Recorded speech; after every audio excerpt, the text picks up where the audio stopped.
And away we go. It is a special Tuesday afternoon edition of the BCJ Podcast right here on BearcatJournal.com, presented to you, as always, by the Holy Grail. Want to watch the UC game on Saturday? Can't make it down to Fifth Third Arena? Stop by, see our good friends at the Holy Grail. They'll have bucket specials and great food, perfect for a little late lunch as you get ready to watch the Bearcats.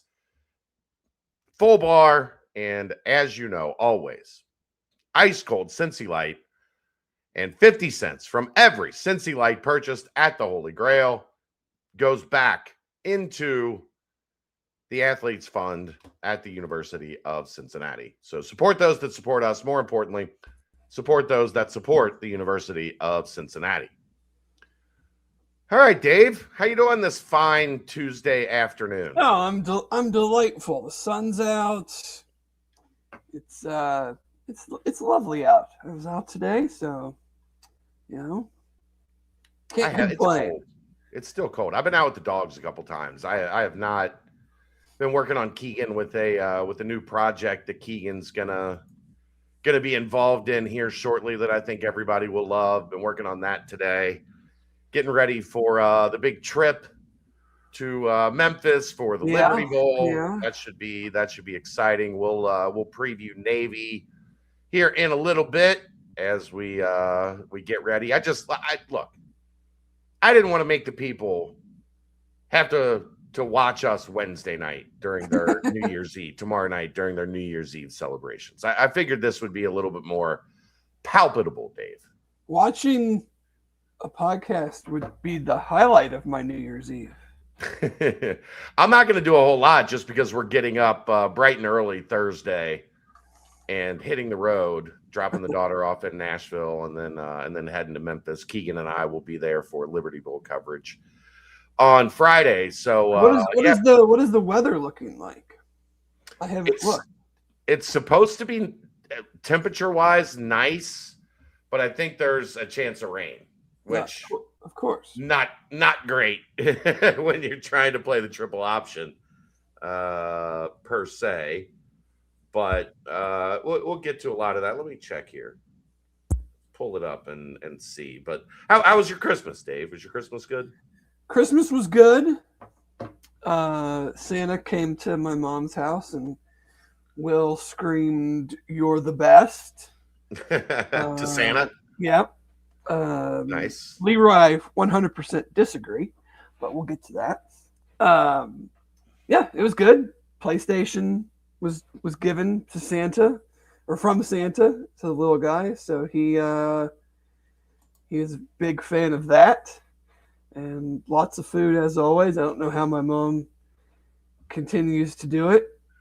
It's quite an undertaking. Roughly 20 people spend the night at their house. Oof.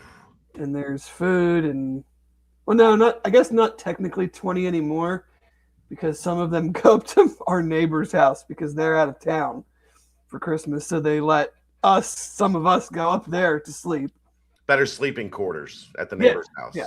Mm-hmm. Yeah, you don't have to sleep on the floor or an air mattress or whatever. But no, it's always a lot of fun. And he actually slept till like 7:30, so that was also enjoyable. Kelsey, we usually have to wake up now. The night before, she's like, "I'm getting up early," and then like 9 o'clock, you're like, "Hey, are you getting the hell out of bed or what?" And we're not quite there yet. The other two young kids live in California, so they sleep a little bit later. But we tell Will, like, when you're up, you can start. You don't have to wait for anybody. But yeah, no, it was a good Christmas. Good to hear. Hopefully, you're like, we're old. I don't do amateur nights. I don't go out the night before Thanksgiving. No. Don't really go out on St. Patty's. Don't go out on New Year's. Like those are for the rookies. Yeah, no. I'm content to just watch football and go to sleep at normal times on New Year's. Friday in Memphis, we are looking at 59. Oh, lovely. Considerable cloudiness with occasional rain showers. Yeah. I mean, it's January 2nd. You're not in Florida. You're not in Arizona. You're not in California. You're not going to do much better than that. I mean, Thursday would have been even better. 61 with sunshine all day. Occasional shower or occasional clouds, mainly sunny. 61, no wind. That would have been even better, but you can't win them all. No. We will get to the bowl game here shortly. We'll get to a couple other UC football topics. We'll discuss something that's been a hot topic on the basketball message board in terms of where the Bearcats are better positioned for success, football or basketball. I know we love this debate. We have this one a couple times a year. But for now, we'll start, Dave, with basketball. Aaron and I covered the specifics last night on the aftermath. So if you haven't caught that, go check that out. But a game that everybody thought would potentially be pretty dicey against a good Lipscomb team that's projected to be the best team in their conference. The Bearcats played well. They dominated. They had a little bit of a slow start, their first couple possessions. But once they got going, they controlled the action. They took a big lead into the second half, expanded upon that lead, ended up getting a pretty convincing win over what people want more of in the non-conference is really quality mid-majors. I think Lipscomb's a really quality mid-major that's going to have a chance to go to the NCAA tournament and be a team that you might see some people picking to pull an upset. Yeah. They look good for the most part. They did. They did. I thought, a lot has been made of Kerr's struggle shooting. I thought he shot the ball confidently. Obviously, when you get that first one to go and you get another one to go, I'm sure that definitely benefits in that way. But, again, it's hard to say that that's going to translate to 18 more games, but you have to start somewhere. You can't get out of a slump without getting out of the slump, so it's got to start somewhere. And so maybe the way that you guys talked about it and Wes talked about it, and I don't know if Kurt talked about it as well, just the lack of kind of the changing to coming off the bench really didn't matter to him whatsoever. So I don't think that's the case where sometimes you say, like, oh, well, you took the pressure off of a guy by not starting him. I don't think that mattered. I just think he shot the ball better. I don't think it had anything to do with whether he was starting or not. It might have had to do more with who was on the floor with him when he was out there, maybe less of the ball in his hand, able to just kind of be that shooter. But that was good to see. Baba rebounding. I think the number in and of itself is impressive. Again, he's proven to be a really, really good rebounder. So I think that's just going to be the case throughout the season.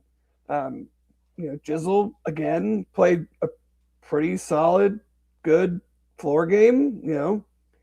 He seems to be the stuff that was in his game last year for the most part, and I would say maybe for the vast majority, is not there now. We'll see how that goes when you're not playing, Lipscomb and whoever. Clemson. Yeah. Clemson was good, but coming back in the first game. But yeah, I mean, it's just good to see them. They seem like they played with some better pace. They seem like they, especially to start the second half. Sometimes you have that big first half. Take your foot off the gas a little bit. Not that it would ever become a dicey situation, but a 20-something point lead becomes a 17-point lead. And they stepped on it right away to start the second half with Buck Harris generating, offense through his defense. And all in all, I think just a very well-rounded, solid performance against a pretty quality mid-major opponent. Yeah. I think the thing that, if you're projecting forward, did Evan Pryor enter the portal? Yes, he entered the portal. We will get to that when we move on to the football discussion. I think both of us will have plenty of opinion on that. I think Evan had a really good 2 years at Cincinnati. Wish him well.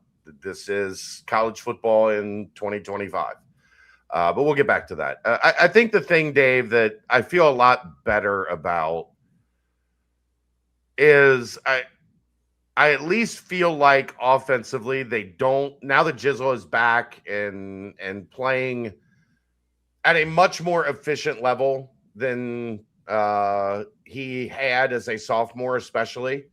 I don't feel like over 40 minutes the offense looks as choppy, as disjointed.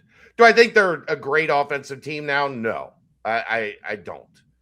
But do I think they at least look serviceable to go along with the good defense? Yeah, I feel better about that. Now, do I think they're going to, have a winning record or drop some oh my goodness wins against the top of the league?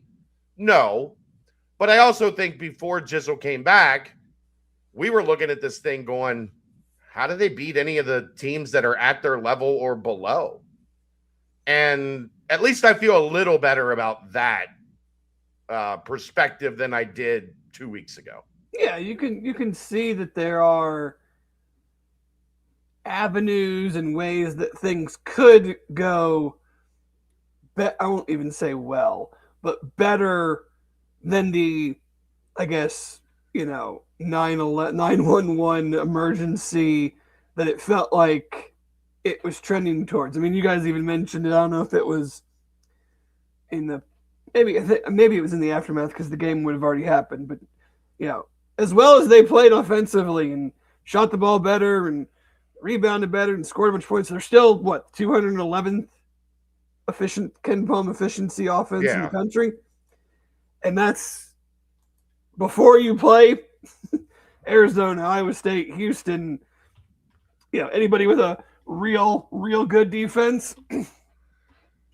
So to think that this is all of a sudden just because Jizzle is playing better, that they are going to take some 100 metric jump and be on the verge of a top 100 offense in the next 18 games seems a little bit of a bridge too far for me, but yes, I'm at least, I don't know how many times I said it, probably too many times in the off season. Wake me up when January hits. I kind of just want to go back to sleep because I still don't think it's going to go very well. But I do see that there are ways that it can, where they could turn things around to some extent. It's just for 40 minutes over 18 games on the road against these teams, it's very hard for me to watch what I've watched, even the good that has come out of some of these games, the second half against Clemson, last night, and just go, oh yeah, I totally see 11 or 12 wins. Like that's just so hard for me to say that. I'm right there with you. Based on what we've seen for the majority of the non-conference and knowing what they're going to be going up against. So while things can get better, I'm still in the 6, 7, 8, maybe 9 if things go really, really good. Yeah. League game type mindset. It's better than when Jizzle came back. I believe they were 15th in the Big 12 in KenPom. Yeah. 15th. They have since, Utah has been in last in the conference pretty much the entire way. But since then, they have moved ahead of Colorado, Arizona State, Kansas State, and West Virginia. They're right there with Oklahoma State, TCU, and UCF. There are 7 teams in the top 30. They play 8 games against those 7 teams. And this is all on the back end of they still haven't proved that they can go on the road and beat teams that they're better than. Mm-hmm. So you're ahead of those teams in KenPom. Well, you were ahead of those teams in KenPom last year, and you went on the road and actually you lost to one of them at home too. Right. So that's been the everybody looks at the quad 1A, the record against those teams. Yes, it's not good. It's bad. It's really bad. But in reality, if they'd have beaten the teams that they were favored to beat, or at least beaten the teams that were right, there with them, in the standings, they would have been in the last two NCAA tournaments. Right. I mean, just look at last year. If you win at West Virginia and you beat Oklahoma State at home, you're probably in the tournament. Tucker, I'm just having some midday Kentucky water. That's all. Need a little pick up. Like I said. It's the lack of quad one wins by itself is bad, but it makes it even worse when you are not offsetting the quad three and like not great quad two losses that they've had. Yeah. You know, if you were taking care of your business in previous years in those situations, then it kind of doesn't matter that you wouldn't have had as many or any great quad one wins because you had no bad losses. But it amplifies it of you have nothing to offset the Oklahoma State home loss or blowing an 11-point lead in the last, 3, 4, 5 minutes at West Virginia. And those are things that they have to go out and prove that have changed before I'm going to sit here and think that 11-7 or 12-6 is in the cards for them. That would essentially, like I said, they have 10 games against teams that are not in that top 7 in the conference.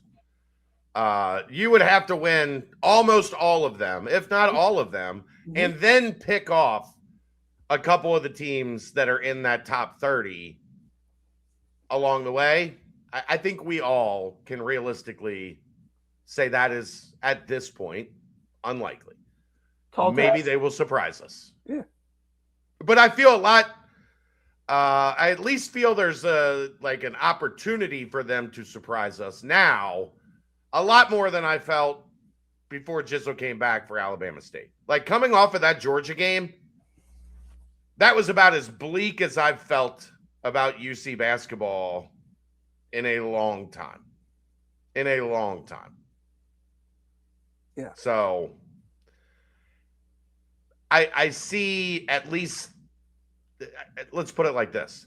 I was dreading every one of these shows that we were going to produce between now and the middle of March. The BBP, the BCJ Pod, the Aftermath, hell, the Nightcap half the time. Like, I was looking at that going, man, I don't know if I'm going to make it through these next 2.5 months, through these next essentially 20 weeks.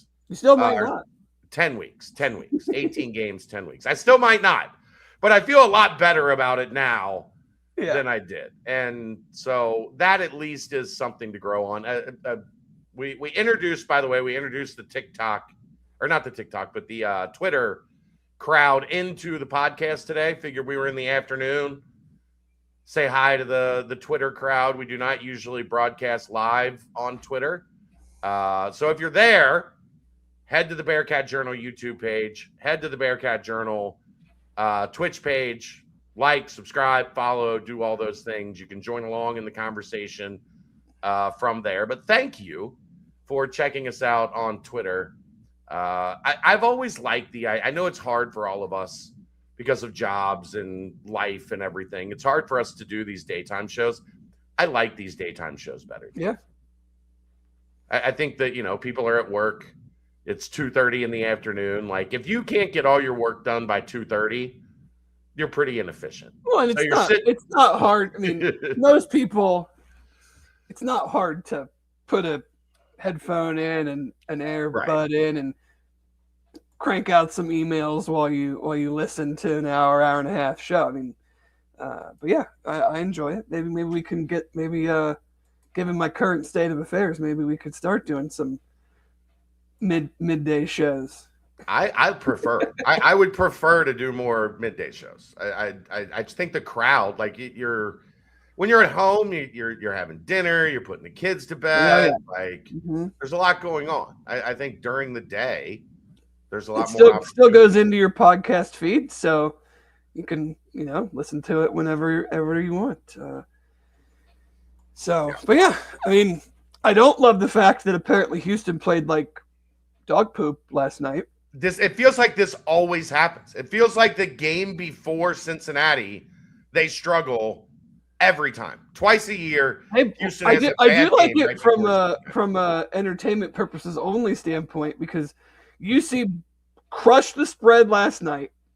Houston obviously didn't. So is that going to lower my number for Saturday? Oh, Dave. For Saturday? I'm gonna have you guess. Okay. Yeah. The spread usually is pretty close to Ken Palm. Yeah. What do you think the Ken Palm projected final score is for Saturday? 77-60. What? 70-63. No. Yeah, give me those 7. I'll lay those 7 as fast as you possibly can. 7. Yes, bring it. The Baba Miller thing, man. I want to see it translate a little bit more, but he's as good of a defensive rebounder as I remember in a while. Like, even Trey Scott was incredible his last year. I feel like Trey was a really good offensive rebound. Yeah, that was mixed teams were better offensive rebounding than they were defensive rebounding per se. But I mean, his ability on the defensive glass, he had 13 rebounds at halftime. Easy 13 rebounds at halftime. Like, watching him go get the ball, not just in area, but being able to go out of area, track it down, and because of his length and his athleticism, like, that's one of those things that does translate. Guys are going to get hot and cold shooting, whatever. If you can really hit the glass, that is something that should carry over a long way. And Dave, where do you think this team is in rebounding, defensive rebounding in the country? Top 30, maybe? 4. That's certainly higher than I would have guessed. 4. They are getting 77% of the opponent's misses. So 23% is the defensive rebounding rate. Opponents are only getting 23%, which is good for 4th in the country. If you can look, that's going to be tested on Saturday for sure. But if you can hang in that where you are defensively keeping teams off the glass, you've got just a much better opportunity against these like teams, because they've got, I still don't like some of the team defense that I see from this team.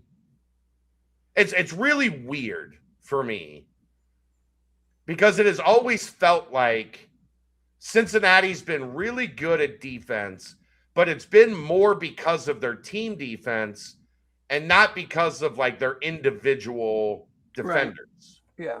This team feels like they've got a bunch of really high-level individual defenders, and maybe that's these guys haven't played together and they're still becoming a great defensive unit, like, as a team. But do you get that feeling sometimes that it feels like stylistically, I don't see the type of like help side defense. It doesn't feel like they're in the gaps.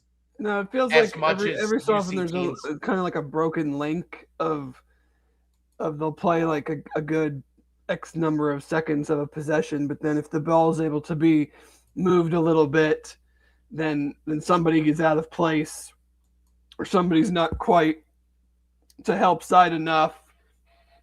And I don't know, when you have some really good individual defenders, I wonder if maybe they stay in that mindset maybe too long on a play, trying to make something happen on the ball or one pass away where it's maybe not there, and they need to be more into the team defense mindset.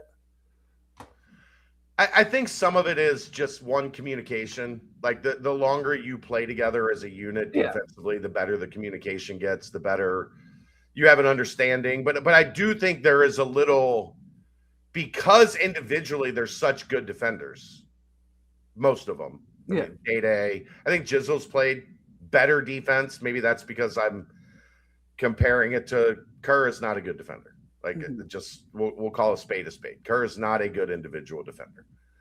Jizzle looks a little bit better than Kerr has when Kerr has been in that spot. But Day-Day, Sincere, Buck or Baba and Chom. And I think Celestine's a good positional defender. I don't think you don't want him on an island, man on man, but I think he's been a good team defender. I think there's less need to help at times. So they're playing a little bit more true as opposed to packing it in like they have. But I also think, like last night, it was pretty evident. If you can really pass, like you can get them in some trouble. Because I thought Lipscomb had a bunch of really clean looks from three. Yeah. And they made a bunch of them in the second half, or else that thing would have been a bloodbath. Because they did a pretty good job for the most part, but then they ended up shooting 32%. But I mean, they made 11, and it felt like they were 11 to 34. It felt like 20 of them were. That's their offense. Move the ball and then get a good, clean, wide open look. So yeah, they're a top 10 defense in the country. The scores, the shooting percentages, all of that back it up. It's just being done a little differently than I'm used to. Even past Wes Miller teams, it's being done a little differently than I'm used to seeing. So it's taking my eyes a little while to adjust because I start picking stuff apart. And then I'm like, well, there was also the past 3 possessions where nobody could beat their guy man on man. And they just bodied him up and forced ground the offense into nowhere. Yeah. You've seen less so far, I feel like. Outside of, I'm sure there's been some instances, but a lot less second chance. If you're 4th in the country defensive rebounding, I think that's a big step from maybe past years. I felt like, and maybe that'll change when you play better teams more consistently too. But yeah, I mean, last year you felt like there were a lot of possessions that they would play good defense, but then give up the offensive rebound. They were 162nd in defensive rebound percentage last year. 29.5% of teams got 29.5% of their offensive rebounds. That's not great. The year before that, when we thought they were in a really, really good defensive rebounding team, they were 35th in the country. They were 15th in offensive rebounding. So that was a completely different dynamic the way that team hit the glass. This team, 186 and getting their own offensive rebounds, 30.6%, but 4 in defensive rebounding percentage. So it looks different. Ken. I don't know if you're new or not. 69.69%. Or 6. 6.7? 6.7%? 6.7. Did you see 6.7 Cam last night, Dave? No. When they hit 67, they went to a TV timeout at 67 points. Oh, okay. They did 6.7 Cam, and they just showed all the preteens and teens in the crowd losing their damn mind doing the 6.7 thing. Yeah. I like playing into it. You got to lean into it a little bit. Oh, for sure. I have no problem with it. But Ken, we do a lot of shows, man. We can't answer that every show. I know it's what fans want to talk about. Let's see what it looks like. If it continues to look like it has looked, then yeah, there's going to be a new coach at Cincinnati. I don't think that is, anything groundbreaking. They're 8-5 going into Big 12 play. They lost 5 of their 13 non-conference games. They had 5 high-level games. They went 1-4, and they lost a bye game. So they have a long way to go for Wes Miller to work back into an area where I think he's retained next year. Right, because you and I talked about this. I don't know if we talked about it in an actual podcast, but I know we've talked about it. Is last year you did the we're going to bring everybody back thing. Yeah. And that didn't work. And then if you totally go the opposite direction and you essentially flip the whole roster for the sake of this conversation. I mean, obviously it's not 100%, but comparatively speaking, you flipped the whole roster and it doesn't work again, then I don't know what the justification would be to give him a chance to what other way are you going to do it next year that's all of a sudden going to be better. So, but yeah, there's still 18 games to be played. You know, maybe it takes 3 or 4 weeks to have the conversation. Maybe it takes 2. I don't know. But, you know, if it takes 8, like maybe they start off well. If you lose to Houston and you go on the road and you lose to West Virginia and Colorado, I mean, the hay's going to be in the barn by that point. Well, West Virginia, UCF. But there's also a chance. Okay. West Virginia and UCF, I'll believe UCF's good when I freaking see it. Like, whatever. You got West Virginia, UCF on the road, and then Colorado at home. Okay. If you're actually playing well,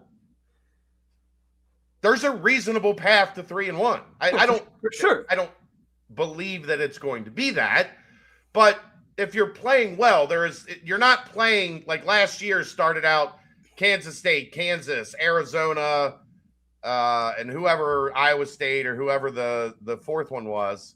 That was like we were all going, they could go 0-4 and, you know, I wouldn't panic. Then they went 0-4 and looked like they did, and we panicked. Yeah.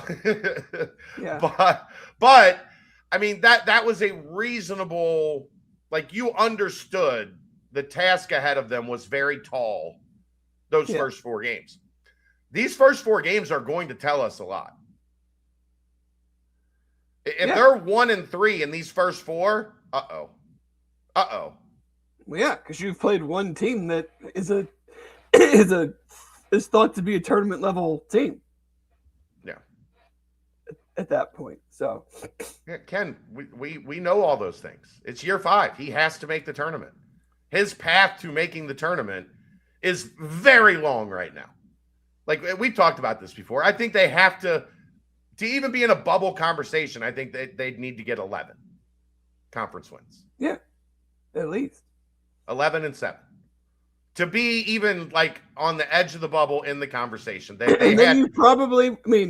know that the farther you get into the conference tournaments, it doesn't really matter, but you have to make a little bit of noise just in the conference tournament to not be out of conversation right away while everybody else is still playing. Other bubble teams are knocking off teams and jockeying for those last couple spots. So I don't even know if 11 wins. I don't know if it gets them in. I'm saying a bare minimum. I'm saying depending on who you beat and how it plays out, like, but I think if at 10-8, like they're not in the tournament. No. So because 8 losses means you've lost to someone that's not good. 8 losses means you've hit the magic number of 13. And then you're going to have a conference tournament game that you probably lose. Teams just don't get in the NCAA tournament with 13 or 14 losses as an at-large unless they've got 2 or 3 monster wins. And I don't see that at this point. So, Ken, we appreciate you joining. Thank you. I'm just trying to get the message out there to the chat. We don't need to answer this same question every show between now and the end of March. The answer will show itself at some point. Yeah. And everyone will go, yep, that was it. Like, so. What kind of matchups do I think we'll see? UC starting 5 versus Houston starting 5? I haven't looked at it that close yet. CNAC generally plays the 5, Tugler the 4, but those 2 spots are kind of interchangeable for Kelvin. They're both just play around the rim, rebound your ass off, you know. CNAC's Tugler's the better defender, the better. I would imagine Tugler on Baba. Because I don't think you want to put, you know, a freshman on Baba. I think you're more comfortable with CNAC on Chom, if at all possible. And then Sharp, Uzan, Kingston. Sinat can hit a three. Yeah. I mean, Chom can hit a three. It doesn't mean he's a 3-point shooter. But in terms of defensively, like I would see Tugler on Baba because look, we've seen this so far, Dave.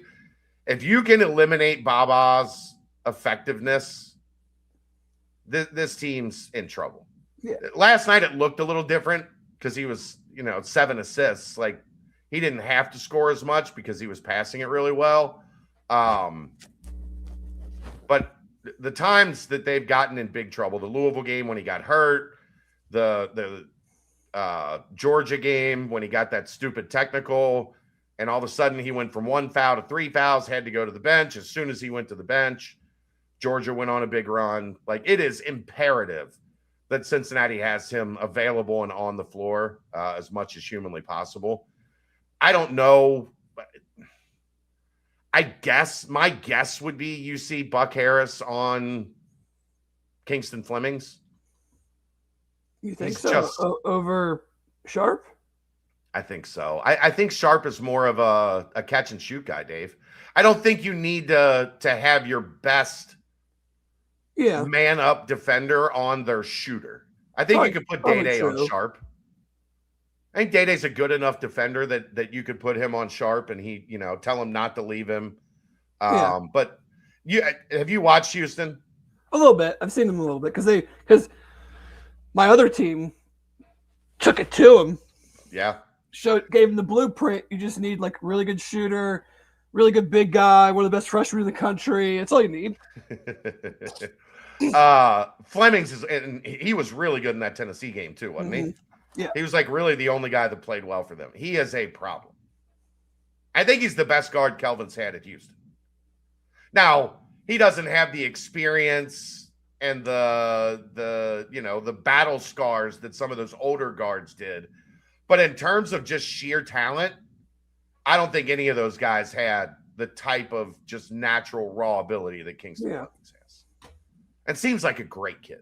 I don't know much about him off the court, but I've seen some interviews and stuff with him lately. Seems like an awesome kid that is just a bucket getter. I would put Buck on him personally. And then Jizzle on Uzan. Yeah. I don't know how I don't know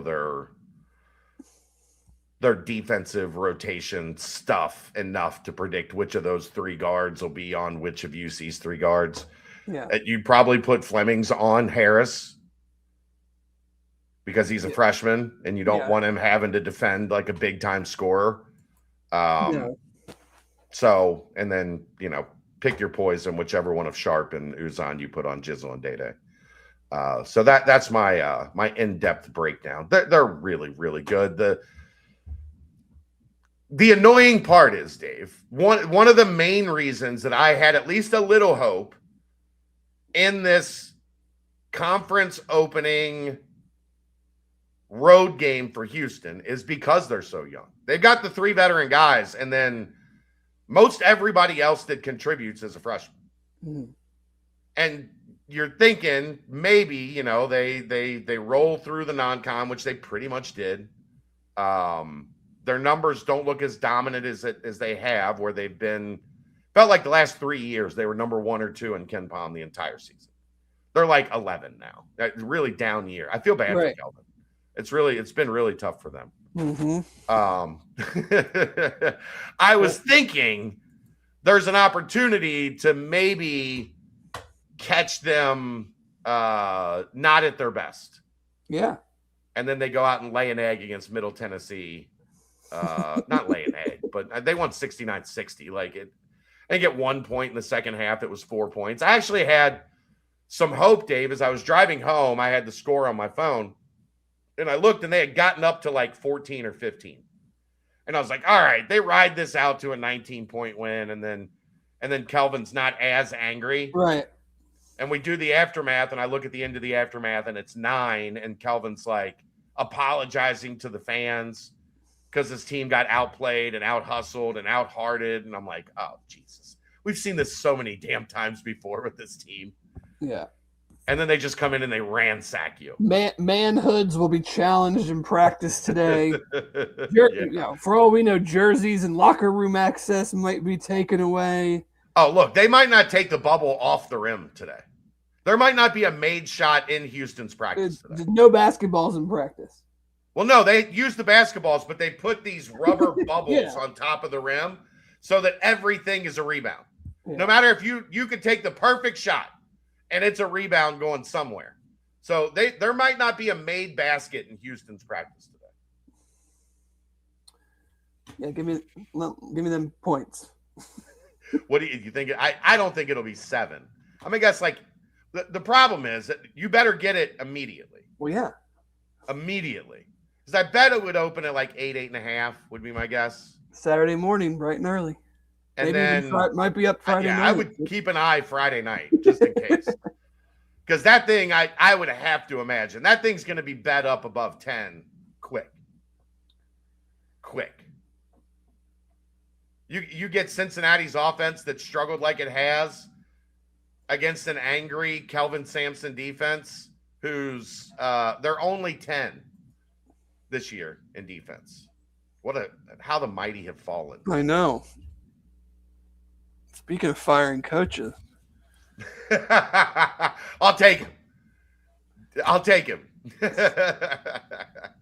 Can you hear me now? Yes. Can you hear me now?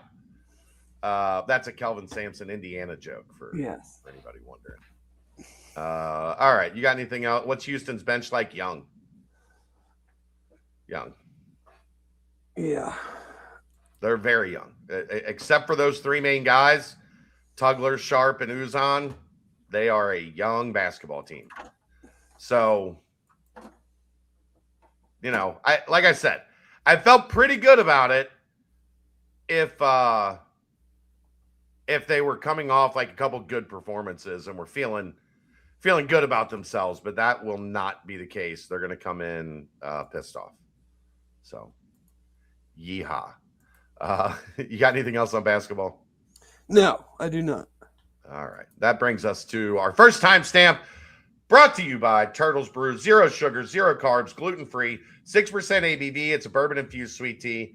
They have lemonade tea, strawberry mint, cherry lime, raspberry peach, orange vanilla. There's more than 50 locations in Greater Cincinnati, over 100 around the state of Ohio. To find the location nearest you, all you got to do is go to turtlesbrew.com. A portion of the proceeds go to save the Sea Turtles. That brings us to our football segment as we get ready to preview Navy. Our last home field apparel read until the fall, Dave. All right. So I got a home field sweatshirt for Christmas. Did you? I did. Balls or Bearcats? Bearcats. Which one? The gray one with like the old school Bearcat guy on it. The hoodie? Yeah. It's such a comfortable hoodie. Oh yeah. It's one of my it's top 3 in my hoodie rankings in my closet. Yeah. It's a favorite. The Red Cats one is really good too. The girlfriend stole my favorite. I had a Marshall one that was literally like wearing a pillow. And she put that on one time when she was over at the house. You know how that works, man. Like maybe when she moves in here at some point in time, I'll just take it back because it'll be in my closet again. Right. Scroll down. Let's see. There's all the stuff you can get. It's that one right there. I've had I think that's the first one I got. All you gotta do, go to homefieldapparel.com and they will get you set up. Use some of that Christmas money and get yourself the best vintage UC gear on the market.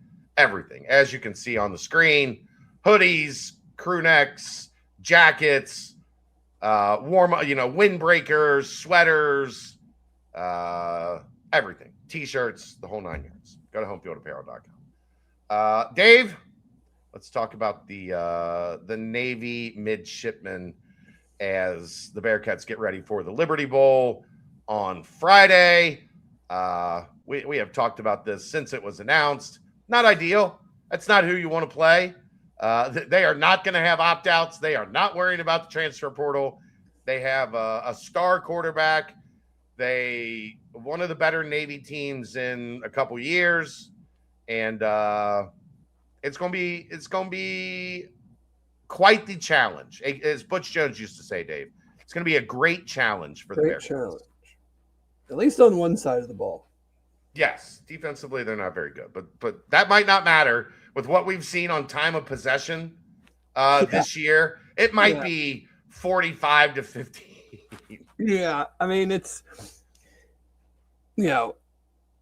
it's a very simple breakdown to me in the sense of like you have you're going up against a unique offense that you have not had to practice for because you're not in the American anymore, and so you're not going to play the 3-3-5. I mean, there's no purpose in having 5 defensive backs on the field against Navy. So you're going to be playing a new formation that you haven't worked on at all, that you're basically putting in this bowl preparation practice setup with not a full complement of your best players.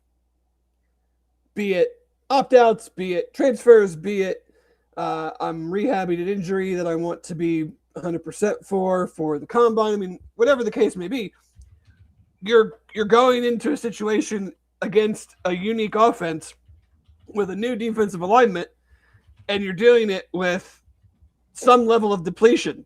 So it's very hard. I think the offense, regardless of not having Sorsby is one thing. I don't know if Royer is going to play. Obviously, Evan Pryor is now in the portal. Tyree Walker's not playing. I'm not really worried about the UC offense. I think they can move the ball. I think they can score points. I just don't know how they're really going to stop Navy. They got to be great tacklers. They've been really good tackling team some weeks and then really bad tackling team other weeks. So they have to, regardless of who plays, they have to be really good tacklers.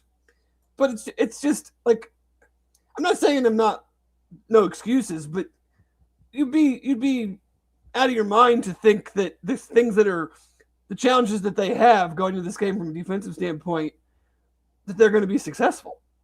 I mean, it's very, very hard for me to see how they limit Navy. Now, maybe Navy doesn't have 12 play 8-minute drives because they're scoring pretty quickly, and maybe UC can go shot for shot with them, and then something weird happens and they force a turnover or whatever, and they win. But from a defensive standpoint, it's very hard for me to see how this is going to work.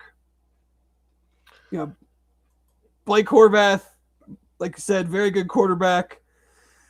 1,100 rush yards, 15 rushing touchdowns.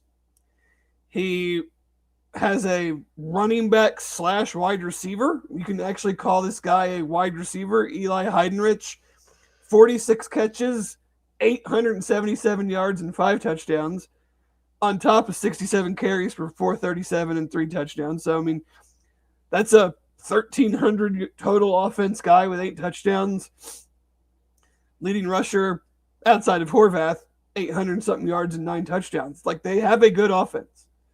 Now, against the 2 best teams they played, they scored a combined 24 points. Notre Dame and North Texas. But, they've had offensive success pretty much against everybody they've played.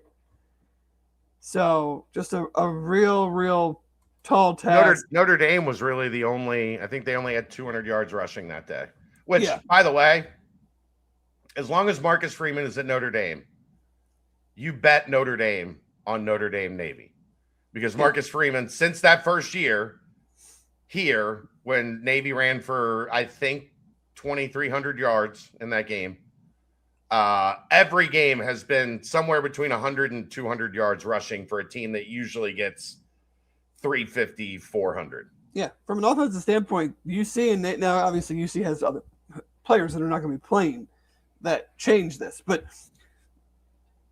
UC averaged 421.3 total yards of offense this year. Navy averaged 421.2. It's like they both averaged right around 31, 32 points. But, it's just, if we're going to stick on the defensive side, I don't. We can for now. I just don't know. I mean, you guys have been to practices, bowl prep practices are what they are. Like, it's just very hard for me to see a bunch of guys that haven't played, figuring out a new scheme that they haven't even practiced it, let alone played it in a game. They're going to go out there and game speed against a team that has drilled this offense day after day after day, year after year after year, and they're going to slow them down. I don't see how. I don't necessarily either. And you know, it's that thing that we've talked about, Dave, where Navy doesn't care, that they know we're okay with 3 yards, 2 yards of play because we're going to run it 4 times, and 3 times 4 is 12. 51% third down team. Because it's generally like 3rd and 3, third and 4. Yeah. Yeah. So, and they'll go for it on 4th because then it's just like 4th and 2, 4th and 1. Yep. And they feel confident that they're going to be able to get it. So 3 and outs have been basically non-existent this year for UC football. Defense, at least. They were abundant on offense at times. Yeah. So Navy's going to, like you said, like maybe the best plan of action is they get a couple big plays so that they don't have the ball. Because if this goes like the game script has gone over the past couple years or over the past couple weeks prior to this, you're getting out time of possession 2-1 by teams that aren't trying to hold the ball. Right. So yeah, it's hard not to see like 12 play, 74-yard drives. The other thing is you're going to have to be really good on special teams to win field position. They're very good at special teams. Yes, I know. But I mean like 3 and outs. Right. You can't have a lot of Cincinnati 3 and outs. You're going to have to get a first down or 2 if you don't have a successful drive. So then you can put your punting team in a position to make them go 85, 90, 95 yards. If you're giving them, 65, 70-yard drives, they're going to chew you up. Mm-hmm. Big time. So they're going to have to at least break even on special teams. Yeah, their punter, I think, is like 44 average. Their kicker, I think, missed 1 kick all year. Yeah. He was like 10 for 11 on field goals and 48 for 48 on extra points or something like that. Is that good? Last time I checked, not missing was good. It seems good. It feels good. Defensively, Landon Robinson has 6.5 sacks. They have 4 other guys with at least 3. Philip Hamilton's their leading defensive back, or at least interceptor, has 3. But, I mean, they gave up, granted, this is a rivalry game with similar styles, but they gave up 31 to 4-8 Air Force, 31 to 5-7 Temple, and 32 to 4-8 FAU. So, like, the defense is not, I don't think the defense is anywhere near on the same playing field as the offense. They get buoyed up, I feel like, a great bit because of the offensive style and how good they are. The other teams just don't have enough possession. Yeah. So to give up 30-something points and they gave up 31 to North Texas, they gave up 49 to Notre Dame. So they've given up in almost half their games. They've given up at least 30 points, knowing that you're probably only getting 8 or 9 possessions when you usually get 11 to 12. 9 feels like a lot. Right. So to give up that many points, I mean, the defense is not that good. But, again, UC is going to have new quarterback, different running backs, potentially, I don't know, Royer situation. It seems like Cyrus and Caldwell are playing. Yes, that's my understanding. They seem to be involved in all of the pre-practices stuff that I could see. But I know there was some hope. I don't think we'll see Golday or Dante. I would, if I was advising them, I would tell them not to play. Yeah, but I mean, both of them. They both played banged up all year. Yeah. Like, what is more important, winning the Liberty Bowl or excelling at the Shrine Bowl and the Combine and getting drafted high?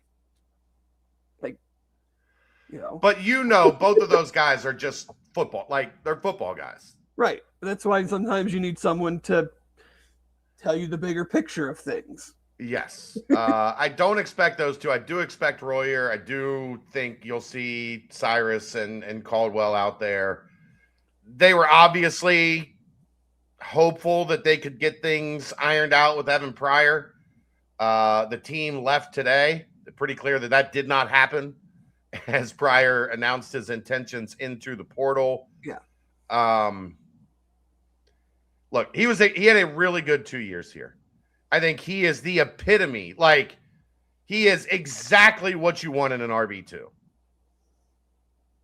I think he paid like a RB1. And I don't think Cincinnati has the luxury to pay an RB2, RB1 money. No, you're balling on a budget. Yeah. You in a vacuum, I'd take Evan Pryor 10 times out of 10. Sure. But let's just throw out dollars here. Say he wants 500,000, 400,000.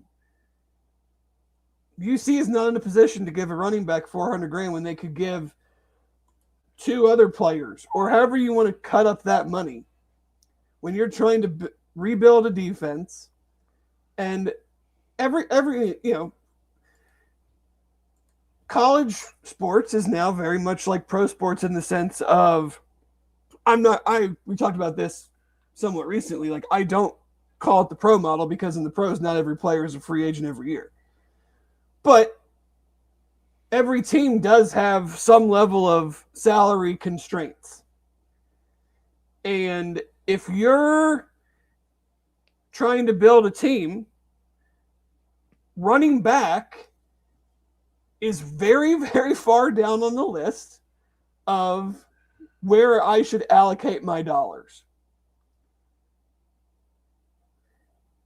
You know, you allocate it at quarterback, you allocate it on the lines, you allocate it in the secondary.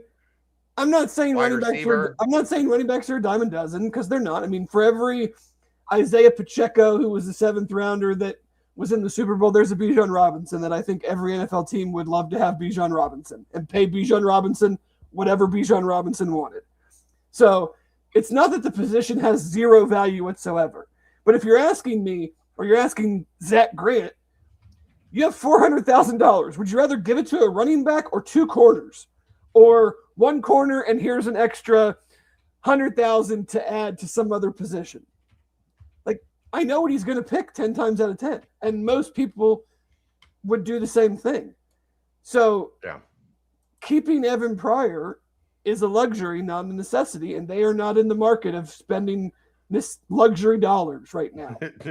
Luxury items at running back are not the most efficient use of the limited dollars that are available.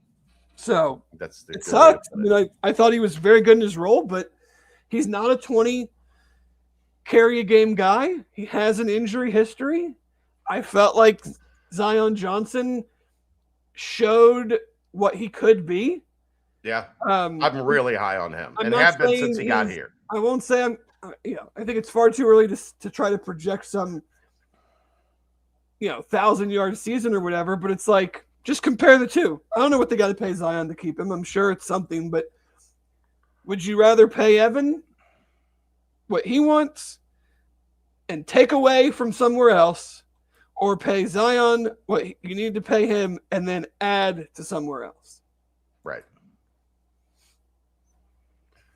Yeah, it's not ideal where things are at right now. We somehow got off the Navy train by saying we did, but that was a quick Pryor tangent on the news of the day of Pryor. Yeah. I mean, I think entering the portal. It's Zion, it's Manny. We'll see if Ja'Cory Caffey, if he can get some run, and then it's portal for some other type of depth. Right? I think you have to look for more of a power guy. I don't think Zion or Manny are power guys. But I'd be very happy with those two guys splitting carries to some extent next year with then whether it's Ja'Cory or somebody else as your short yardage, clock killing, hammer type running back. I agree. Back to Navy. Offensively, and your offensive line's intact. I'm really excited to see Lichty get a shot.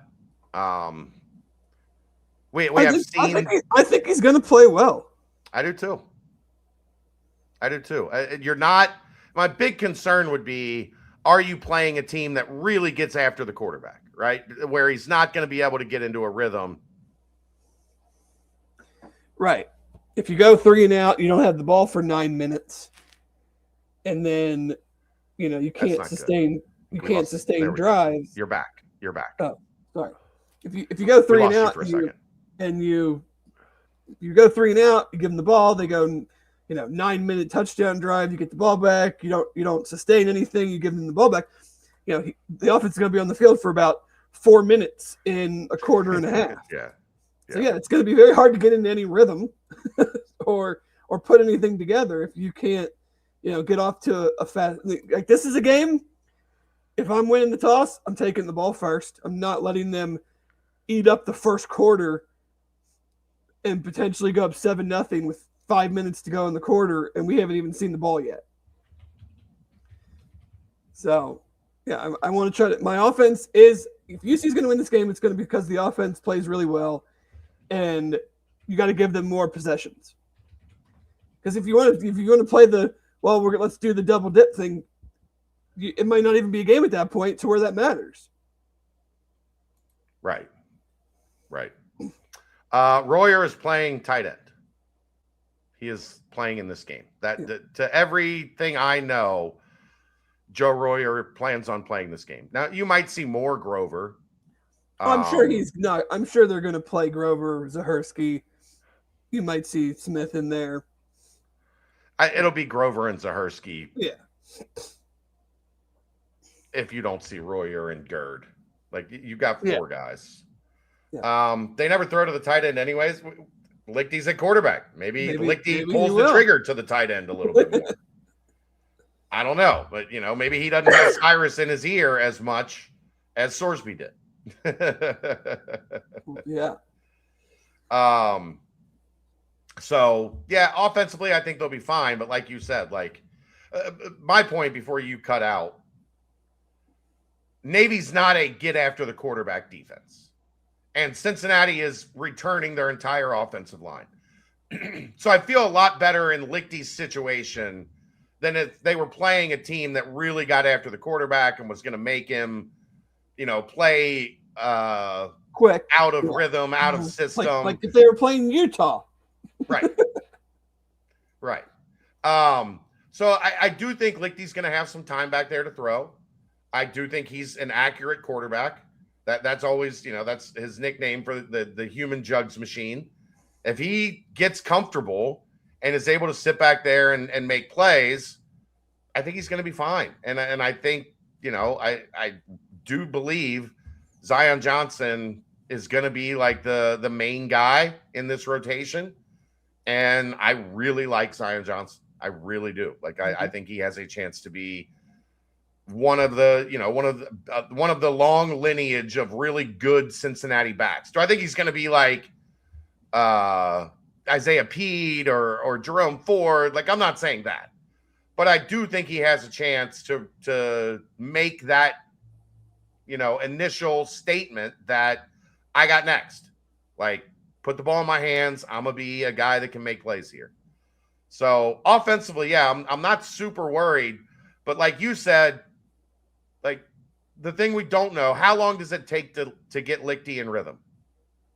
Yeah. Does it take 2 drives? Does it take 3 drives? Are you down 17-3 by the time he finds a rhythm? Because then they're just going to lean on you, and they're going to try to they won't have to do the play action passing stuff that they've been doing in these shootout games. You talked about how many points they're giving up. It's Navy throws the ball this year. Well, they didn't really have a choice in a couple of these games. In order to keep up, they had to put the ball in the air. Mm-hmm. And they had to keep manufacturing points without just leaning on the running game. You cannot, under any circumstance, let them get to, 17-3, 17-7, where then they are just going to 3 yards, 2 yards in a cloud of dust all the way down the field. And next thing you know, it's the middle of the third quarter, and Cincinnati's had the ball for 6.5 minutes. Because I don't think they're going to be as explosive as they were with Sorsby.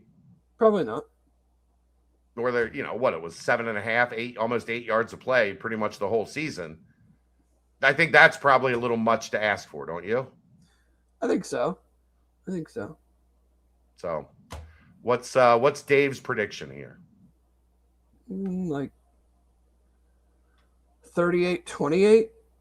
Like, I think UC will score, but it's just a matter of how many possessions do they get and how can they get off the field on defense. Yeah. That's the hard part. This has not been the nightmare of this all, Dave, this has not been a good third and fourth down defense all year. No. And Navy is going to run. What's your prediction on how many third down plays Navy runs? I actually don't think they'll run that many because I don't think they'll get to that many third downs. I get your point there, but Cincinnati's run defense, they had a couple bad games. But who are you taking? Who's not going to be playing in this game? Yeah. The guy with like 13 tackles a game. Yeah. Probably and the nose tackle that eats up a couple blocks. And your two best run defending defensive backs. Antoine Peak Jr.'s up there, but I mean, I think Harrison and Sanks are right up there as well. I mean, you're going to be asking guys that haven't played to come up and run support on the outside in a new defensive scheme that they just learned 2 weeks ago. Yeah, I do like I think they'll be okay at linebacker because I think you can use Dingle in that, you got the fullback. All day, you got the fullback. It's probably going to be more of like a 3-4 look. That's what they've listed as a 3-4. So yeah, your Dingle and whoever else in the middle is Dingle, Coleman, Whedon, taking the B back on every play, and then you have your guys on the outside that are taking the quarterback, and your DB has to come up and take the pitch man. Thompson, I forgot. How comfortable do we feel about these DBs coming up to taking the pitch man? Yeah. And then you remember, and anybody that remembers, that's the first year of Marcus and Luke at Navy. That is how they smoked them. The DBs had no clue how to come up and play the option and how to tackle in space. It wasn't the inside stuff; it was the pitch stuff where they were just running wide open down the field. And the kick out blocks were just devastating. Yeah. It looked like those guys had magnets on the kick out blocks. Mm-hmm. They just attracted right to them. So, yeah, I mean, I think the linebackers and the D line will be okay. I mean, they're certainly not. It's the blocking scheme they're not going to be outsized and out physicaled. I mean, they always have smaller offensive lines. That's why they have to run the scheme that they run. But I just have concerns on the edges. And concerns on the edges if you're still just going to have 3 down. Like the 3-4 is one thing, but at least you've got 7 in the box. Right. I feel a lot better with 7 in the box. And you can pull up an 8th on plays when it's clear they're not going to, they're clearly, it's not 3rd and long. They're not throwing the ball. You can get one of the safeties up a little bit closer as well. It's just, I think it's a lot to ask. New guys, new scheme. This offense with this quarterback. I mean, they're in a group. I mean, the only losses in the last 6 or 7 weeks are North Texas and Notre Dame. Yeah. And they didn't play very well against Army, but that's kind of a toss it out situation. That game, who the hell knows each year? They know each other so well. But they didn't play. I mean, I watched the game. They didn't play well. I just wish there was at least some history with Satterfield playing one of them. Yeah. That's where I feel the least great. I think the reason that Navy doesn't work in a high major, a Power 4 league or whatever, is the surprise wears off. It's not new anymore. Yeah. Them and Army have been successful because each week you're going up against a team that is essentially dedicating a week or two of fall practice, or not even a week or two, maybe 3 days of fall practice to you, and then game week to you. Yeah. Well, you're not going to be able to stop this offense with 6 days out of the year of concentration on what they do. But once you face it year over year, you know what you do good, what you don't do good, what their tendencies are against this look, against everything is brand new. So yeah, it's a tough spot to be in for an exhibition game. Yeah. I do think Navy wins with you. Does Tyson have any background? I don't think so. No, he said when he was at West Virginia and they played some FCS game in 2004 or 2006. Yeah. The only one with a lot of background is Court Braswell, who coached at Army, I think. Yeah. So at least you've got one guy that's got a significant voice in the room that has seen it, that is coaching the linebackers at least on what they're going to be seeing and how to defend it. So, but I mean, it's just such a pain in the ass when you haven't. I mean, they did play Kennesaw State under their old coaching staff that ran the triple. So that was more of a speed triple, though, wasn't it? Yeah, it's a little bit different, but the alignments are similar at least. It's not a 1-to-1 conversion, but yeah. I think it's probably Navy too, unfortunately. But hopefully we're here next week talking about how awesome it was to see Lichty lead a game-winning drive and in his only start as a Bearcat get a win in a bowl game and go out on a high note. Yeah, I'm gonna look real quick because I got Navy money line plus 100. Mm-hmm. They're now minus 265. It changed. Well, that was when it came out. Sorsby was the quarterback at UC. Oh, yeah. And then quickly, for the general public, he was right. Very quickly, everybody was like, "Oh wait, I don't think he's coming back." Yeah, now it's Navy minus 7.5. Yeah, so I think it's probably somewhere in there. You want to have this other conversation, or you want to wrap it up? Yeah, sure. Okay. Do you want to talk any portal, or since we can talk a little bit. That starts on Friday. They've lost a little bit more than probably they wanted to. Obviously they wanted to keep Sorsby if at all possible. They would like to have kept Pryor. That's evident by the fact that he didn't announce his intentions to the portal until the day they got on the plane. They were working on that. The DBs, Harrison, yeah. I don't know that this fan base watched what I watched with Christian Harrison. I don't think I thought Christian Harrison was good. I mean, Sorsby's in the category all of his own because he's a quarterback. He's the number one player in the portal. Now he's like the third or fourth player in the portal. He's number one quarterback in the portal. But yeah, of all the players that have left, Harrison's the only one I really care that they didn't keep. Yeah, outside of Sorsby, not named Sorsby, because he's in his own category. Yes. I hear people like Harrison wasn't good. I'm like, he was the one. What am I missing? That I thought he played exceptionally. He had some outstanding games, 10, 11, 12 tackles. I thought from those outside. Nobody in the secondary was amazing, but if we're ranking guys he was way up there.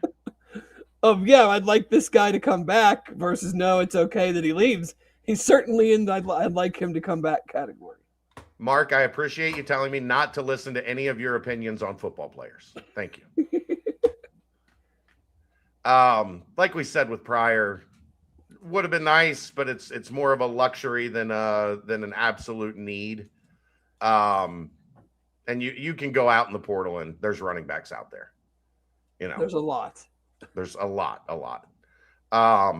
So yeah, you're Micah Coleman. I thought he played a little bit better as the season went on, but he didn't have much of an impact like start to finish. Yeah, I was on the whole. I'd say I was most disappointed with the defensive line portal group this past year. Yeah. Not that I necessarily thought any of them were going to come in and be a double-digit sack person, but it was more of like a give me 3 from this guy, give me 4 from this guy. Maybe we get 5 or 6 out of this guy, and we get to a number. Knowing how bad it was the year before, to make as many moves on the D-line as they did and not really get, I mean, I don't want to say anything that's, I feel like a little hyperbolic, disrespectful, but honestly, like, you didn't get anything from the McCray or White McLean, like nothing. Isaiah Rodgers passed Kamani Burns. Gunn was injured, concussed a lot of the season. Micah Coleman, it was not technically his first year, but it was because he was hurt. I mean, they just did not get what I hoped they would get. And I didn't even have super high hopes. I know it's a tough spot because D-line is so important. And if somebody's that damn good and they're in the portal, you're gonna have to pay for them. So and UC's not in the situation to do that. So it's a development position for them probably. And I was kind of a little disappointed in Marquez Parker's development. D-line as a whole outside of Dante and Jalen Hunt needs some. I don't know if it certainly needs an infusion of talent. Won't go as far as to say new voice leading the room. That doesn't seem like that's going to happen. But they gotta portal a bunch more guys there because I don't know outside of Parker where else you're coming from in that group that's on the current roster. I mean, you're gonna have to hope Tim Griffith, Ted McPhee, like guys that we haven't seen. Hope a bunch of dudes that haven't played at all. Yeah. Can give you more than you got. And guess what? If they could give you something, they'd be playing because the guys that were playing weren't giving you anything. Yeah. I do think you're gonna have to find a nose. You got to find replacements for Hunt and Dante. Yeah. And those are the two guys that I did think had pretty good years. Yeah, I do too. And they're gonna have to go deep on secondary again. Corner and safety. Which is why you can't spend. You can't spend. I mean, there's some talk of like $6 million. I've heard $6 million potentially for Sorsby. That's clean. That's clean living. Like you're still gonna have to go out and pay a pretty good penny for a quarterback. It ain't gonna be nowhere close to 6. No. And you're just at a point where you've got a lot of holes, and you're going to have to fill them with guys that can play. Are there going to be depth pieces? Yes, of course there's going to be depth pieces. Well, that's the thing that I think sometimes fans, they look at every portal edition as if we're looking at this guy to come in and play like 75% of the snaps, and that's not the case. You have to fill out a roster. You have to fill in depth. So when a guy is added, he might be added because we like him in a 15 to 20 snap a game situation. Like we're not adding him to come in and start and be, 45, 50 snap guy. I think sometimes that, and it's not the fans' fault because they don't know these guys. I mean, the first time they're hearing about these guys is when we tweet that they were visiting or. And so I don't expect them to totally understand all the intricacies of it. But every player added is not looked at as, top of our board, got to get him, difference making type guy. You just want more. Like, they need to build out a roster that has better depth and can get contributions from more pieces. I think that's the thing that hurt him the most on defense was the defensive line. The guys that they added they didn't do anything. Right. I love that Mark made a terrible observation and then doubled down by saying the number one quarterback in the portal is dog water. Or washed. Sorsby is washed. Sorsby was, by every metric, a top 10 quarterback in America and was second team all Big 12 and analytically the number one quarterback in the conference. If that's washed, like, can I get baptized in that water? Be prepared to be very disappointed in whatever quarterback they bring in. Very disappointed in whatever it looks like next year. If Sorsby is washed. Holy goodness. The interesting thing, though, Dave, and we'll touch a little bit on this. We'll save it for the offseason or like the majority of this conversation. But this league looks a lot different next year than we were thinking a month ago. Yeah. I mean, we'll talk about this at another point, but I actually did some research on it. Taking Texas Tech out of it because they are going to spend in a different category than everybody else. But they also do need a new quarterback because Baron Morton eligibility's done and their backup tore his knee up this year. 4 teams. And that's assuming West Virginia goes with Scotty Fox. I don't know if that's going to be the case or not. I believe so. I've seen some projections that the Marischal kid will be going elsewhere. Well, he got benched. Well, no, he got hurt. Wow. He got hurt like the second week of the season. That's why they ended up on Scotty Fox. But anyway, 4 teams will have their head coach and quarterback back. Who are those quarterbacks? Are they BYU, Sataki, and BYU? Yep. Yeah.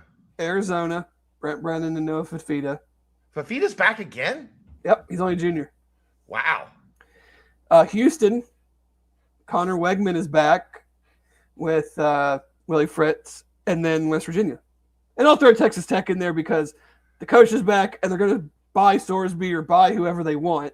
So it's not like they're taking some big drop-off with whatever new quarterback they have. Right. Yeah, that's it. Everybody else either has a new quarterback or a new coach and new quarterback. Yeah. That's 11 teams in the league. 11.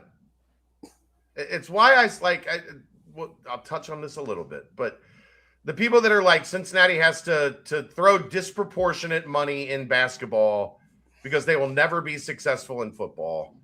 If your take is... Can I just interrupt you real quick? They've been more successful in football in the last 5 years than they've been in basketball in the last 40. Essentially, yeah. Yeah. So, it's such a... I don't understand it. And I know I'm the football guy on the podcast, but I mean, I'm the basketball guy and I'm saying this. I grew up doing all the basketball stuff way before I did all the football stuff. If your argument is Cincinnati will never be able to compete on the field with Alabama and Ohio State and Texas or whatever, okay, great. But they're not in those leagues. They're in the Big 12, which we'll see how well this Texas Tech experiment worked brilliantly in year 1. Brilliantly. Yeah. There have been plenty of schools that have spent a boatload of money and had things go horribly wrong. So I'm not ready to write them in as we know for sure every year they're going to be at an absolute elite level. They hit on 7, 8 transfer guys that were top of the conference level players. Yeah, they did really good in this last portal, and outside of Morton for a few games, everybody stayed healthy. Yeah. And they still lost They still Arizona State. lost at Arizona State, and I think they're really good, and I wouldn't be surprised if they beat Oregon. But, yeah, I'm not ready to just say like they're the perennial favorite for the next 10 years. The only team I truly feel like, and you're higher on Kenny Dillingham than me. I think he's good. I think he's weird.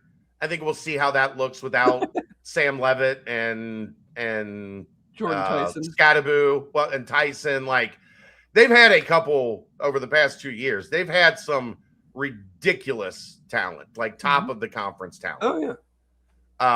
What does it look like if they don't have that quarterback or elite wide receiver or running back? Like, kudos to them for getting them. Like, they get full credit, getting them, developing, whatever.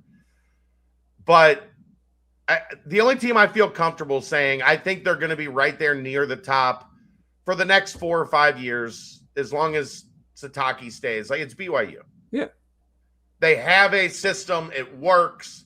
They know who they are. They're older because of the Mormon missions. Like, they're generally the COVID years are gone. Guys aren't going to be 5th, 6th year guys anymore. I feel confident that they'll be near the top of the league every year, most every year. And we don't know about Utah. Like I would have said with Whittingham, they're going to be right there because we know who they are. With like he was going to retire. I mean, whether they elbowed him out or not, he was going to retire in the next year or whatever. Anyway, yeah. Them elbowing him out, I don't know what their thought process behind that was. Well, I think it was like, hey, we need a plan. And he was like, well, I'm feeling pretty good. Like, I might. Yeah, the plan is me. Yeah. It's like, let's do this. I had us in the top 10 all year. I didn't make you say we're got a coach in waiting. Right. So I don't know what that, like, Kansas State, who knows? Like, they have had just as much not good history as good. Iowa State, go look at Iowa State outside of what Matt Campbell did. Well, they have 16 players right now. No, it's 33. That was an inaccurate report. Oh, okay. They have 33 scholarship players right now, which still, that's not a good number. You don't want to be on December 30th with 33 players on your roster. No. So if you're talking about funding and where you can be competitive, football, because when I go through basketball, this is, again, we'll have this conversation plenty in the offseason.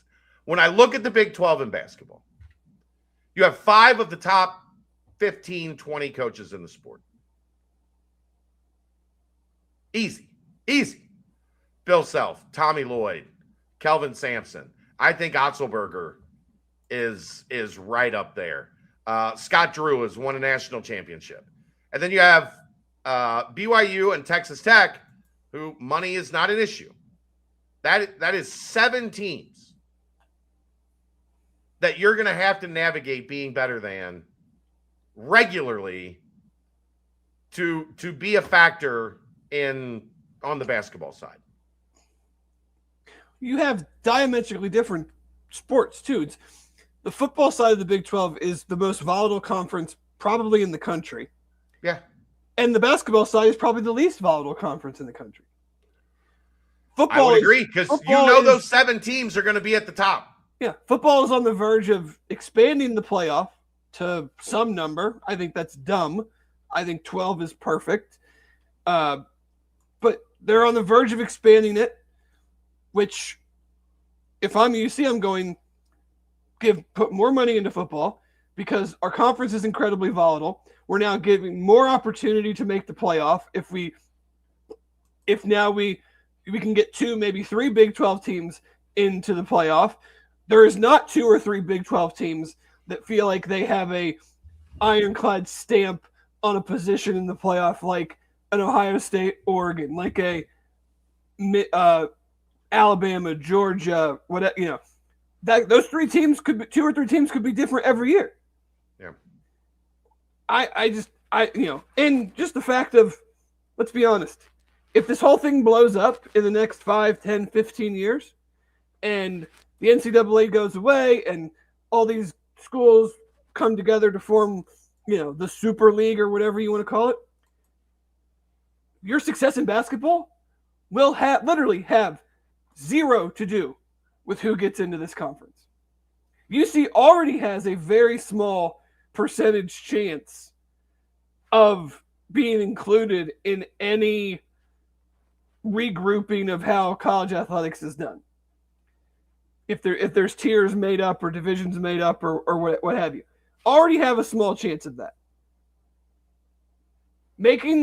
Taking dollars from the football team to try to elevate the basketball team just to make the tournament will reduce the chance that they get into whatever that is, whenever that thing happens, if that thing happens. Yeah. Guess what? Basketball wasn't great when they got into the Big 12. Like basketball wasn't at the top line item on the resume when they were going into the Big 12. Was it on the resume? Sure. Was it at the top? No, it was not. It was, we have made 4 BCS bowl. We have played in 4 of the highest level bowl games in the sport. We made the college football playoff. We finished a year 3rd in the country in 2009. Like for whatever they ended up in the final polls. I don't know. Yeah, they were 3rd. I mean, in the poll before the bowl games, they were 3rd. Yeah, they were 3rd.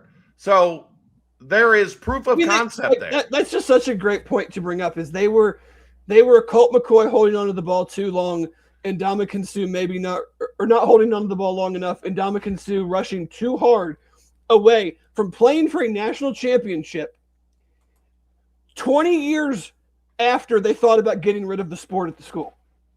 And people want to take money away from that and give it to basketball because we've won some titles in the 60s and went to the Final Four in 92. You almost got rid of the sport and then were 1 second away from playing for the national championship 20 years later. I don't know how else I can say that the money should be going to football more than it even is now. Well, what it means is it should be funded in alignment with what most of the rest of college sports is doing. Yes. Cincinnati's not going to gain an advantage unless you go out and hire a top 15 coach. And hey, maybe you go out, if Wes Miller gets let go or whenever they move on from Wes Miller, maybe you hire a young coach that elevates you to that position. And all of a sudden, now you're talking about we got a top 15, 20 coach in the country. Guess what? The conversation can change then. Yeah. But you know what they're not doing, Dave? Hate to bust people's bubble here. They're not going out and hiring a guy that's already a top 15, 20 coach in the sport. No. They're not. It's not going to happen. Hate to bust anybody's bubble that believes it is. There's a reason we're talking about Shirts and Calhoun and Skin, as names to keep an eye on if this job opens up. Some people are talking about Bruce Pearl, but, those people spend too much time at the dispensary. That ain't happening. Why would Bruce leave Auburn to take a year off to then come to UC? Because his daughter was on the dance team. Well, she's not anymore. Right? But that's Bruce has got a picture with the UC shirt on because his daughter was on the dance team. I love the guy. Go get him. Sure. He's not coming here. He's he's arguably my favorite coach that's ever coached any, second favorite. It's coached any of the teams that I root for. But let's live in reality. And guess how many millions of dollars he would command? Yeah. If you were going to $8 million a year, $9 million a year. Both football and basketball are really good jobs, and they can command really good coaches. But nobody thought Luke was going to do what he did. So, yeah. But he's shown that it's possible. I don't think anybody necessarily thought, Mick was going to do what he did, and he showed it was possible. But right now, where UC is, where the athletic world is, you can say it's a basketball school. It's not. It's a football school because football is most important. So you either try to be really good at football or be okay with not being that good at either. Yeah. Because throwing more money at basketball in the Big 12 isn't going to guarantee them any greater success than they're already having. Yeah. It's a silly argument. It's a silly argument by people that, look, I get it. A lot of people grew up, especially if you're in like my age range, kind of your age range. Yeah, our age range for sure. Like Cincinnati football was not a thing when I grew up. No. There was nobody in town that talked about Cincinnati football. There was nobody that, maybe once Gino came to UC, it got a little bit more love on the news because he was, a beloved local guy. But if you go back and actually look at what those teams did, like the best thing they did was lose the Motor City Bowl. Right. So there is a generation of a couple probably 2 generations of people that UC basketball was it. And they clamor, they yearn to get back to that. But you have to be honest with yourself about where things are at. Like UC is gonna take all of their focus and fixate it towards being the 7th best team in the Big 12 in basketball. And they're gonna toss football aside to be the 7th best team in the Big 12 in basketball. 6 months after, not even 6 months, but like 2 months after they were 7-1 in football, and if they had just won some more games, they'd have gone to Dallas. You want to just nope, don't care that happened. We're so mad about how it ended. With a coach that everybody thinks stinks, right, and a quarterback that Mark thinks is dog water. We were this close to doing the thing we all want to do, but it didn't happen. So just get rid of everything. Yeah, Miami was a bigger football program than UC back then. And we're not talking the U. The Red Hawks were much better than Cincinnati until Cincinnati got into the Big East. And then the tide on everything changed. Until they decided to care about football. Right. It's amazing what happens when you decide to care about something. Now the message is we want to stop caring as much about football. Let's fund football at a lower third or middling P4 level.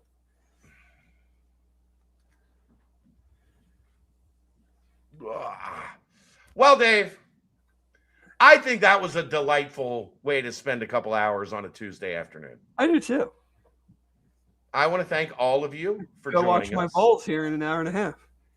Who they got? Illinois. I have no idea who's playing for them. I mean, honestly, I don't like bowl games at all. This is not a new revelation. I've shared this plenty of times. I'm just not a fan. I don't like preseason football, and I don't like bowl games. But I'm glad the dudes get to play, and they got to go to Memphis with some pretty sweet first class seats. I saw that must have been fun. Yeah. Maybe they'll have a rib eating contest. If they were smart, they'd have Gus's catered.